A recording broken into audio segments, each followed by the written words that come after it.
My name's Dick Fortenberry. It's October 11th, 2014 at Raeford, North Carolina.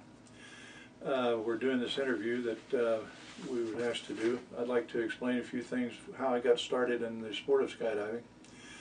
I was on the original STRAC parachute team, Strategic Army Corps parachute team in 1958. The way that came about was in early 1958, I think it was, the Jacques, Istel, and Lou Sanborn came down to Fort Bragg to train the first cadre of military skydivers after it had been approved as a sport in the military. And they needed some parachute riggers to pack their parachutes for them. So I volunteered. I was a Special Forces rigger. So we volunteered to pack their parachutes for them, and in return we were supposed to receive 5 jumps with a steerable parachute. Well, we got 1 jump out of it, but it was really nice to be a part of that. And because of that, I was on the original board of directors of the Special Warfare Center Sport Parachute Club. Then I entered a couple of competitions, an accuracy competition in Valley Forge, Pennsylvania. And I won it. So Colonel Bill Greaves came up to me and said, "Dick, we're starting a parachute team, special duty parachute team doing nothing but skydiving. You want to be on it?" And I said, "Yes, sir." He said, "Well, it comes to our attention that you've only got 3 months left in the Army. If you want on it, you're going to have to extend or do something." I said, "How long do I have to make up my mind?" He said, "About 30 seconds. So I re-enlisted for 6 years and got on the original STRAC team, and then when it became the US Army parachute team, I was with them. Well, I ended up excelling in the competition part of it. We had three parts of the Golden Knights. We had the competition, demonstration, and research and development part. I ended up doing all 3, but mainly on the competition part. I was the first person to win the Nationals 3 years in a row. That was 1961, 62, and 63. Then in 1960, I went to the World Championship in Sofia, Bulgaria, and became the first person to make a dead center landing in international competition. And that was done with a what they called a Conquistador, a TU parachute, old 1.1 ripstop nylon parachute.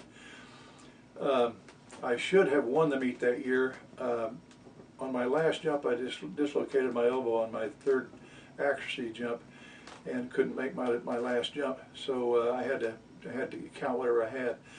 And so there were 3 people, a Romanian, a Czechoslovakian, and a Russian that could beat me. Well, I waited about 4 hours for all of them to jump, and they all hit out, and it left me as the world champion. Everybody toasting me and everything. Then we saw the airplane going back up for a re-jump, and we asked them what was going on. They said Kaplan from Czechoslovakia said smoke drifted over the target, and he couldn't see it. He was going up for a re-jump. So we told them, well, that's false, because the smoke was blowing in the opposite direction. We said, call the airplane, get them on the ground, and we'll discuss it. And they said, we don't have contact with the airplane. That was another lie. So I figured if he did beat me, that was going to be it. Well, he made his re-jump, and he did beat me. And the reason I bring this out is because I was kind of bitter because I thought I should have won the gold medal that year. But at the banquet that night, 3 of the Russian parachute team members came over and toasted me as the world champion. And I thought, what a nice gesture, you know, from an iron block country to come over and do that. Then, 62, I competed in Orange, Massachusetts. I was U.S. team captain for 4 years also, from 61, 62, 63, and 64. And 62, I competed in Orange, Massachusetts. I ended up with a bronze medal overall. And but my crowning glory there was I had dislocated my, I broke my collarbone.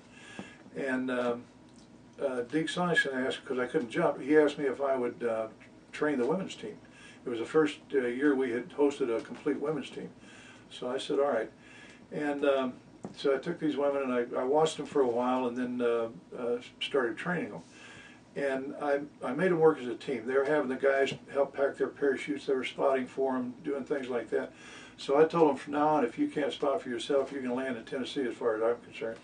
And if you can't get up from your parachute, you can drag to North Carolina as far as I'm concerned. So I kind of got tough on them.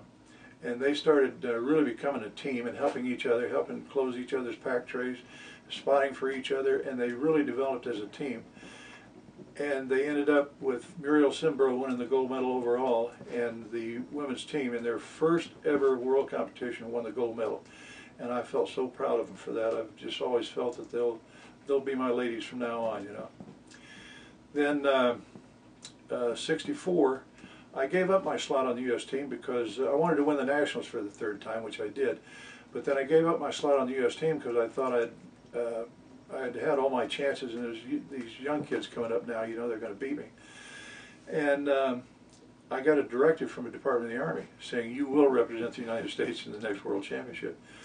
So I figured all the pressure was off me because I didn't want to be there. And so I competed in the 64 World Championship. And one of the exciting things about that was on the last jump, Dick Sonicson came up to me and said, Dick, all you need is 1.32 meters and you're a world champion. And I said, Dick, I didn't want to hear that. I said, I don't compete against everybody else. I just compete against what I can do. And I said, now, you know, you put me under pressure and it bothers me. So I went up for my last jump, and as I turned toward the target, you always feel that gold moment when you turn in and you're just exactly right. And they said Kaplan, Zednik Kaplan, the guy I was supposed to beat, just threw his hands up and turned around, walked off, and never looked back.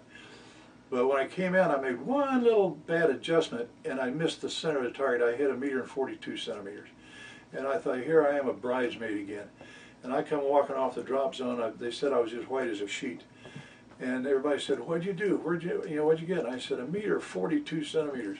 And there was kind of a quiet and everything. And finally, Ann Batterson said, for crying out loud, somebody tell him. And Dick Sonicson said, you're the new world champion. I said, what? He said, all you needed was anything under 2 meters and you were the world championship. He said, if you'd have had 1.32, you'd have won the gold medal in that event also, which I ended up with a silver in that event. But that was the crown and glory of my skydiving career. And that's my story, and I'm sticking to it.